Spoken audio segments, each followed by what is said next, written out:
आजकल हम सब कहते हैं हमारा देश आज़ाद हो गया, लेकिन हमारा देश अंग्रेज़ों से आज़ाद हुआ, दरिंदों से नहीं।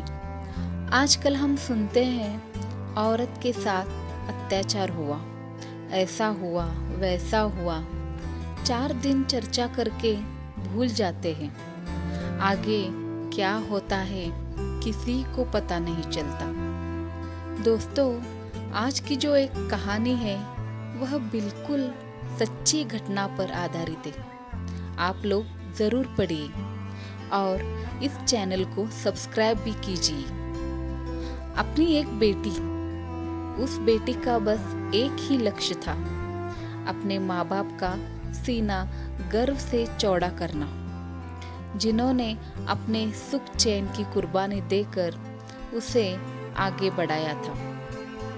वो पेशे से डॉक्टर थी, मतलब वो अपनी बेटी पेशे से डॉक्टर थी, वो भी ट्रेनी डॉक्टर, जो पढ़ाई के साथ साथ डॉक्टरी की प्रैक्टिस भी कर रही थी। वह अपने पूरे बैच में टॉप करके गोल्ड मेडल पाने का इरादा रखती थी। लाखों मिडिल क्लास लड़कियों की तरह वो भी एक ऐसे घर से पैदा हुई थी जहाँ प्यार तो बहुत था, लेकिन पैसे कम थे। उसके लिए कुछ भी आसान नहीं था, क्योंकि वह एक आम आदमी की तरह जिंदगी जीती थी। कोलकाता के भीड़ भाड़ वाले इलाके सोडपुर के एक छोटे से स्कूल से लेकर कोलकाता के आरजी कर मेडिकल कॉलेज में पढ़ने तक हर कदम उसके लिए एक नई उम्मीद थी। अपनी बेटी को कामयाब देखने के लिए उसके पिता ने अपनी छोटी सी दर्जी की दुकान पर दिन रात मेहनत की और पैसे बचाए। बेटी ने भी स्कूल कॉलेज में पूरी ताकत लगा के, जी जान लगा के उसका सपना अधूरा न रह जाए, इसलिए बहुत कोशिश की। वह एक समझदार बेटी थी। ऑटो, रिक्शा, ट्रेन से स्कूल कॉलेज या दोस्तों के साथ जाती, लेकिन कभी कोई शिकायत नहीं की। बस यही चाहती थी कि उसके लिए कोई अलग नियम ना बने और वह अपनी मेहनत की दम पर आगे बढ़े। पापा की कमाई से नहीं, वे एक दूसरे के लिए जीते थे। उसका सपना था वो खुद के पैसों से, खुद के मेहनत से आगे बढ़े। वे एक दूसरे के लिए जीते थे। बेटी उनकी शान थी और माँ बाप उसकी दुनिया। उसकी पढ़ाई पूरी होने के बाद उनके जीवन में प्यार और पैसा दोनों आने वाले थे। घर का कर्ज उतर जाएगा और पैसे की टेंशन खत्म हो जाएगी, क्योंकि अपनी बेटी डॉक्टर बन रही है। माँ बाप, दोस्त, टीचर सब उसे फाइटर कहते थे। वो हार नहीं मानने वाली लड़की थी। वो बेटी अब दुनिया में नहीं है। कुछ दरिंदों ने बेरहमी से उसका बलात्कार करके हत्या कर दी है। इस बेटी के 67 वर्षीय पिता कहते हैं, हम एक गरीब परिवार से हैं और हमने उसे बहुत कठिनाई से पाला है। उसने डॉक्टर बनने के लिए बहुत मेहनत की है। हमारे सारे सपने एक रात में चकनाचूर हो गए। वह एमबीबीएस के उन छात्रों के एक बैच में से थी। उन्होंने कोविड महामारी का खौफनाक दौर देखा था। मरीजों की सेवा करना उसको अच्छा लगता था।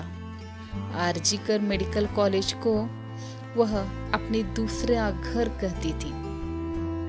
वह मरीजों के इलाज में दिन रात लगी रहती थी। 36 घंटे की बिना रुके ड्यूटी के बाद वह मेडिकल कॉलेज के सेमिनार रूम में सो गई थी। तभी उस पर एक या एक से अधिक लोगों ने हमला किया, उसके साथ बलात्कार किया और उसे इतनी बेरहमी से मार डाला कि कोई सोच भी नहीं सकता है। बहुत खौफनाक और दर्द भरी मौत उसको दी गई। उसकी गर्दन पर और पेल्विक टूट गई थी।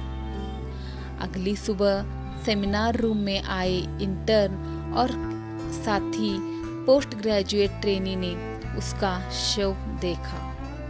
उसका लैपटॉप, नोटबुक और सेलफोन उसके बगल में ही सही सलामत पड़ा था, लेकिन वो अपनी बेटी मर चुकी थी। एक आरोपी संजय रॉय को गिरफ्तार किया गया है, लेकिन उसके सहयोगियों और माता-पिता को विश्वास नहीं है कि वह इस अपराध में अकेला शामिल था।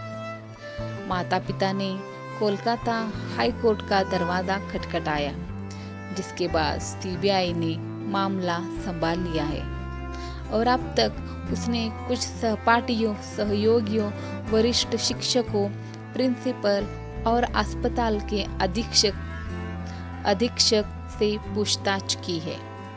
इससे हम अंदाजा लगा सकते हैं कि हमारे देश में लड़कियां कितनी सेफ है।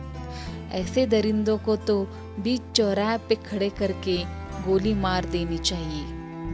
न जाने कितने लोगों की हाय लगेगी और हाय लगी होगी इस दरिंदे को।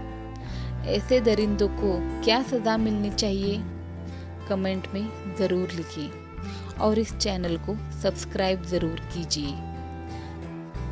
घंटी बेल वाला आइकॉन या घंटी दबा के आगे वाले वीडियोस का नोटिफिकेशन पाइए। अगर आप ये कहानी YouTube पे देख रहे हो तो चैनल को सब्सक्राइब ज़रूर कीजिए। अगर आप ये कहानी Facebook पे देख रहे हो तो इस पेज को फॉलो ज़रूर कीजिए। Thank you. आपकी अवनी वॉइस।